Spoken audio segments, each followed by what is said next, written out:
तो बुद्धि सिद्ध हो गया। तो बुद्धि सिद्ध जब होएगा तभी आत्मज्ञान होएगा। वस्तु सिद्ध सब है, वस्तु में कोई परिवर्तन नहीं, वस्तु है और बुद्धि सिद्ध नहीं है। उसको जानने के लिए आगे भगवान बोलता है ज्ञानम तेहम सभी ज्ञानम इदम मोक्षम शेषता यज्ञात्मम नेह। ज्ञातव्यम अवशिष्यते।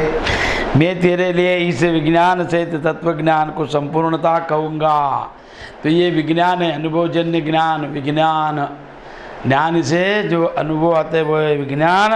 अपरोक्ष अनुभूति तत्व ज्ञान को संपूर्णता कहूँगा। तत्व ज्ञान को, मूल ज्ञान को, जो उसका मूल है, उसका स्रोत है, जहाँ से उत्पत्ति हुआ है, जिसमें से वो कारण रूप है, और वो सब मैं बताऊँगा।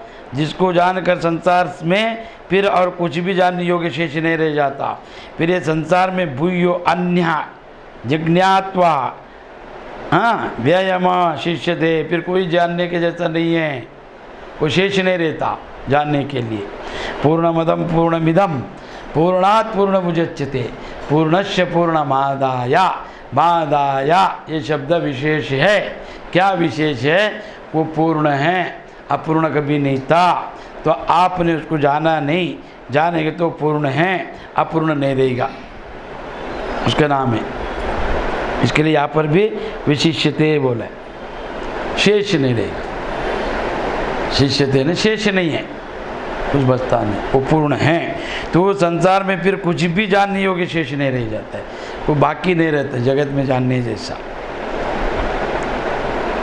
जगत में क्या है जानने जैसा? जनन और मरण, ये दोनों के बीच में जितना व्यवहार है वो सब जानने जैसा है जगत में। और वो सब जानने के बाद मरण उसको लय कर देता है, भुला देता है। तो मरण तो जहाँ बहुत दूर है, नित्य हाँ निद्रा उसको भुला देता है। और निद्रा भी बहुत दूर है।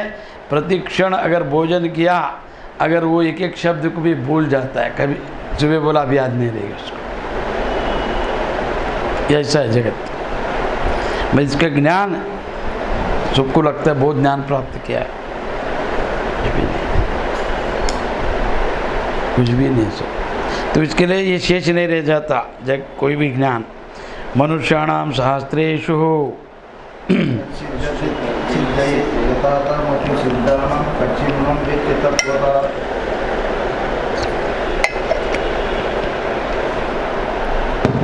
तो यहाँ पर भगवान बोलता है, ये अर्जुन, ये ज्ञान जो है ना, मैं बोलने वाला तत्व ज्ञान, विज्ञान, अनुभव आने के लिए, ये सबके बस का बात नहीं है। क्यों? मनुष्याणाम सहस्रेषु कच्चिदाति सिद्धये यथात्ममापि सिद्धानाम कच्चिना वेति तत्वतः। तो ये जानने के लिए हजारों मनुष्य में कोई एक मेरा प्राप्ति के लिए यत्न करता है। तो इसके लिए मैं एक उदाहरण देता, आप सुनो। एक गांव में मठ बना है, गांव में, ये कोई गांव में बड़ा सा मठ मंदिर बन गया। तो उसको चलाने के लिए एक स्वामी चाहिए। तो वो उस स्वामी के लिए उन्होंने क्या किया, तो एक बड़ी को लेटर लिखा, वो मेन हेड है ना, सब स्वामी लोग तैयार होते थे। तो स्वामी लोग बोला कि हमारा मठ बन गया है गुरुजी, आप एक स्वामी को भेज दो। तो अभी मठाधिपति बनाने के जो निष्ठावंत है, गुणवंत है, श्रोत्रिय ब्रह्मनिष्ठ है, ऐसा आदमी को भेजो। तो लेटर गया, गाँव वाला ने लिखा। तो स्वामी पढ़ा, बोला रे वहाँ पर मठ बन के तैयार हो गए हैं, तो आप 10 लोग जाओ, 10 लोग निकलो, वहाँ पर जाओ और पहुँचने के बाद फ़ोन करो, बताओ, पत्र लिखो। तभी फ़ोन नहीं था। तो एक शिष्य बोला 10 आदमी क्यों जाने का, अपना मठ में कौन काम करेगा, मैं अकेला करने का, इन सबको जाओ बोला। मेरे को बोला हमारा गुरु मेरे से काम ज़्यादा लेता है, तो उनको जाओ बोला, मेरे को बैठो बोला। तो शिष्य में संशय आया, बोलो वहाँ पर एक मठ हो गया तो एक स्वामी बस हो गया, ये 10 स्वामी लोग क्यों भेज रहे हैं, 10 शिष्य लोग को, ये ब्रह्मचारी लोग को। ऐसा उसका मन में संशय, और गुरु को गुस्से से देख रहा था। उत्तर पूछा नहीं उसने। तो गुरु जी बोला जाओ पहुँचो जल्दी, तो चल के जाना है ना, पाद यात्रा। तो सब 10 व्यक्ति निकल गया उसके लिए।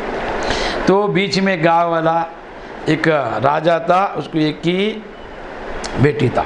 कोई ज्योतिषी बोला जो पहला सुबह दर्शन देगा उसको पकड़, उससे शादी करा तो अच्छा बनेगा। तो राजा बैठा था गेट के पास, कौन आता है?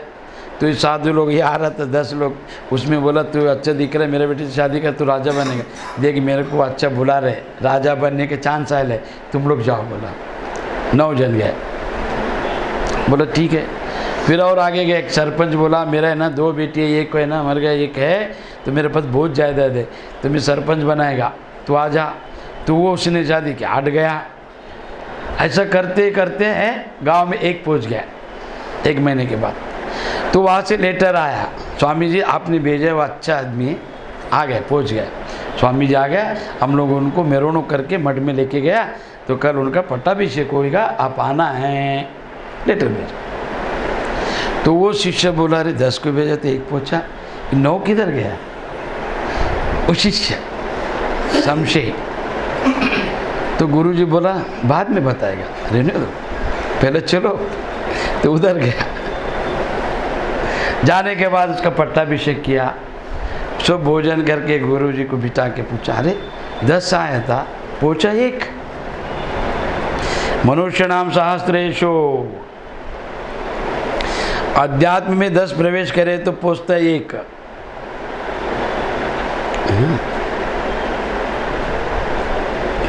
हजारों में मनुष्यों में, हजारों मनुष्य में, मैं तो 10 लिया, यहाँ पर भगवान हजारों बोल रहे।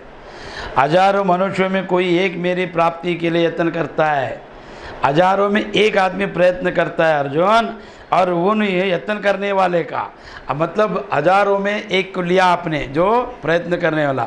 ऐसा प्रयत्न करने वाले का हजारों में एक पारायण करता है, और पारायण करता लोग का अगर एक आदमी को लिया तत्व को जानने वाला होता है, सब नहीं।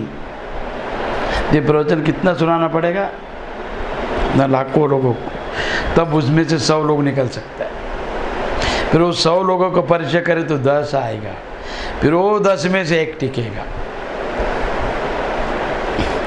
एक ही। अगर वो अच्छा रहेगा तो ठीक है, नहीं तो गोविंदा। तो इसके लिए तो यहाँ पर क्या बोला है, मेरा पारायण होकर मुझको तत्व से अर्थात यथार्थ रूप से जानता है। तो मनुष्य नाम सहस्रेशो यत्किंचित, तो कोई ऐसा सब नहीं कर सकता अर्जुन। अध्यात्म खुला किताब है, अध्यात्म स्वतंत्र है, अध्यात्म पारदर्शिता है, मगर सब नहीं जान सकता है, सब नहीं जान सकता। क्यों? भूमिराप अनिलो वायु कम मनो बुद्धिरेव चाह, क्यों नहीं जान सकते? अहंकार इति में भिन्न प्रकृतिरिष्टभः अपरियामितस्वनम प्रकृतिम विद्वे में परम जीवभूतम महाभाव येदम धर्यते जगत।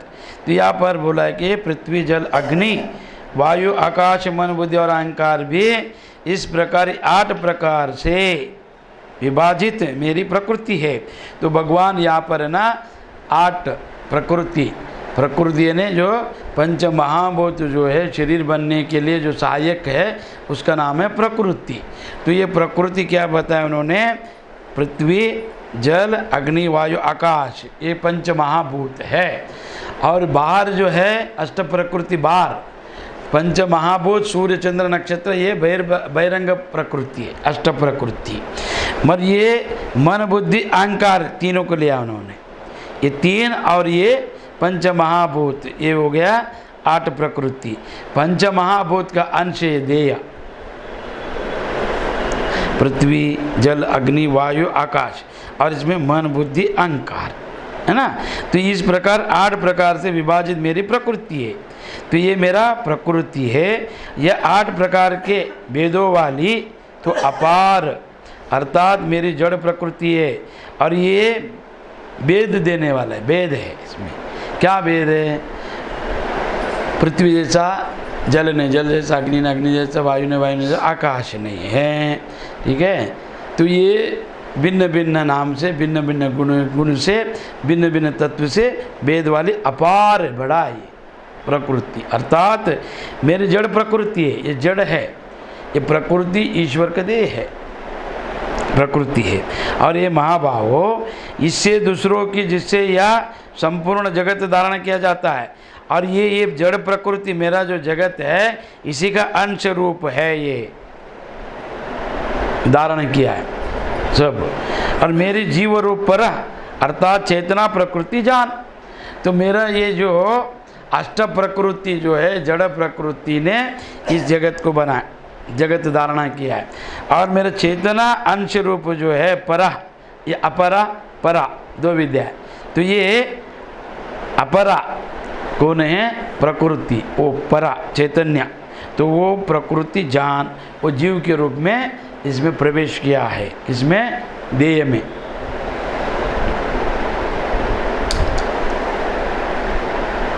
पंच महाभूत जब बनाया तो पंच महाभूत को किसने बनाया? परमात्मा ने। तो परमात्मा का अर्थ क्या है? निर्गुण निराकार, तो जो सर्वव्यापता अखंडता अद्वैता कोई दूसरा नहीं था, वो है परमात्मा। तो उनका भावना हुआ क्या हुआ पता नहीं, उन्होंने ये ब्रह्मा विष्णु महेश तीन जीव को बनाया। और उन्होंने क्या सोचा? वो तो अति सूक्ष्म है, सर्वव्याप है, उससे एक स्थूल पदार्थ बनाए, उन्होंने आकाश बनाया। फिर आकाश को भी देखा, ये भी इतना ये नहीं है, स्थूल नहीं है। फिर उससे थोड़ा स्थूल बनाए वायु को, फिर उससे थोड़ा स्थूल, फिर अग्नि, फिर उससे भी स्थूल जल, फिर उससे भी ज़्यादा स्थूल रूप है पृथ्वी, दिखाई देने वाला है ना। तो ये पृथ्वी जल अग्नि दिखाई देता है, स्पर्श होता है, सब होता है। वायु और आकाश सूक्ष्म रूप है, उसमें ये उसके अंदर व्याप्त है, उसके अंदर चलता है फिरता है आकाश में, ये जो जड़। इसमें उन्होंने आकाश वायु जल अग्नि जल और पृथ्वी को बनाने के बाद उसका अंदर का अंश लेकर इस देह को बनाया, वो प्रकृति उसका देह। फिर इसमें मन बुद्धि अहंकार रखा, चित्त को रखा, चैतन्य उनका ही आत्म रूप को इसमें प्रवेश करा है। तो प्रवेश कराने को लोग चैतन्य क्या बोल रहे हैं? मैं स्वतंत्र था, पूरा व्याप्त था, ये छोटा बनकर मैं इसमें फंस गया, मैं कभी निकलूँ यहाँ से। कैसा जानो मैं ईश्वर को? ईश्वर से वियोग हो गया उसका जीव बन के। अब ईश्वर में मिलना है, उसका नाम ही है नारायणा। नर से नारायण बनने का क्रिया ही अध्यात्म में, उसको बोला है नारायण। नारायण उपनिषद, नारायण विधि, उसको बोला माधव से माधव बनना। तो ये जो जीव है उसको प्राप्त करने की इच्छा करता है, और ये शरीर भोग को प्राप्त करने की इच्छा करता है कि उसका जड़ रूप है और वो चैतन्य रूप है। जड़ और चैतन्य मिश्रित होके इस देह ये सब क्रिया करता है मन बुद्धि के सहारे।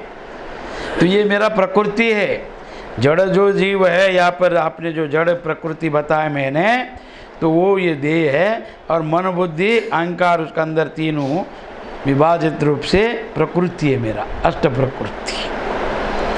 यदि योनिनः भूतानि सर्वनित्युपधारय अहं कृष्णस्य जगतः प्रभवः प्रलयस्ततः। या अर्जुन, तो ऐसा समझ कि संपूर्ण भूत इन दोनों प्रकृतियों से उत्पन्न होने वाला है। तो ये संपूर्ण भूत है ना, अष्ट प्रकृति से लेकर देह बनता है, उसमें प्राण डालने के बाद वो एक जीव बनता है ना, ये दोनों से ही बनता है, उत्पन्न होने वाला है। और मैं संपूर्ण जगत का प्रभाव तथा प्रलय हूँ, और मैं इनको चलाने वाला प्रभाव हूँ, वलय हूँ और प्रलय हूँ, अर्थात संपूर्ण जगत का मूल कारण हूँ। तो इसमें से बना है, मेरे से। जड़ पदार्थ भी मेरे से ही है और चैतन्य भी मेरे से है, इसके लिए मैं इसका प्रभाव हूँ, वलय हूँ, प्रलय हूँ। वलय उसको चला रहे, प्रलय गला रहे। तो प्रलय यानी लुप्त होना, नाश नहीं। प्रलय का अर्थ है लुप्त होना, इसके लिए यहाँ पर प्रभाव और प्रलय, वलय नहीं बोले। वलय ने रचना, उनको संरक्षण करना, वलय। तो यहाँ पर प्रभाव और प्रलय हूँ, अर्थात संपूर्ण जगत का मूल कारण हूँ। तो ये मूल कारण ईश्वर है, प्रभाव का, उत्पत्ति का, स्थिति का और प्रलय का। तो प्रलय का अर्थ क्या है? गन्ना के अंदर का जो मीठापन है उसका रस निकालने के बाद उसको शक्कर बनाया जाता है ना। तो शक्कर में परिवर्तित हो केमिकल से सफ़ेद होता है। गन्ना में सफ़ेद रस नहीं है, मीठापन है उसके अंदर, तो गुड़ बनता है। फिर उसके अंदर केमिकल डाल के शक्कर बनाता है। उस शक्कर का आप अनेक पदार्थ बना सकते हैं, अनेक पदार्थ बना सकते हैं शक्कर का। तो ये कि घर में क्या हुआ, एक स्वामी गया। स्वामी बोला अरे बहुत दिन से शिष्य को मिला नहीं जाएगा। तो शिष्य बोला हमारा गुरु आया है, बहुत दिन के बाद चाय पिलाएगा। तो उन्होंने बोला मुझे भोजन भोजन कुछ नहीं चाहिए, जल और चाय दे दो, जाएगा मैं। तो 1 घंटा बीत गया। तो हाई-फाई टावर था, तो उनको सामान ख़त्म हुआ, उसके अंदर चाय पत्ती है, दूध है, शक्कर नहीं है। तो उन्होंने क्या किया, बेटे को पूछा अरे शक्कर कम में नहीं है, स्वामी जी आए अभी नीचे जाके लाओ, स्वामी रुकेगा नहीं। फिर वो मॉल बंद है तो क्या करेगा, चाय पिला के भेजेगा स्वामी जी को, बहुत दिन की बताया। तो उन्होंने बोला वो जो शो डेकोरेशन करते हैं ना घर पे, शो का जो कपाट है उसमें एक हाथी लेके आओ या चूहा लेके आओ या बिल्ली लेके आओ, उसको डाल के चाय बनाएगा। स्वामी सुना इन लोग हाथी चूहा डालते हैं, ऐसे कैसे चाय होते हैं, ऐसे सुना।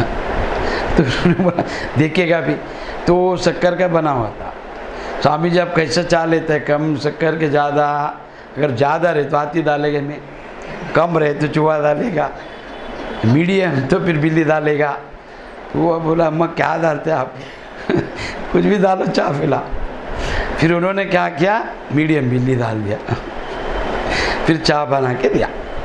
स्वामी जी बोला ये क्या डाला आपने, बिल्ली बोल रहा था, चूहा समझ में आया नहीं। बोला कुछ नहीं स्वामी जी, शक्कर खत्म हो गया था, आप डरो मत, कोई बिल्ली नहीं डाला हमने, शक्कर का बनाया हुआ बिल्ली को डाला है, वो गल गया।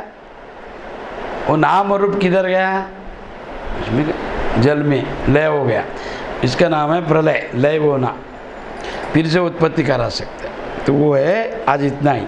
जय जय गुरु मंगलम पार्वती पतिश्वर महादेव।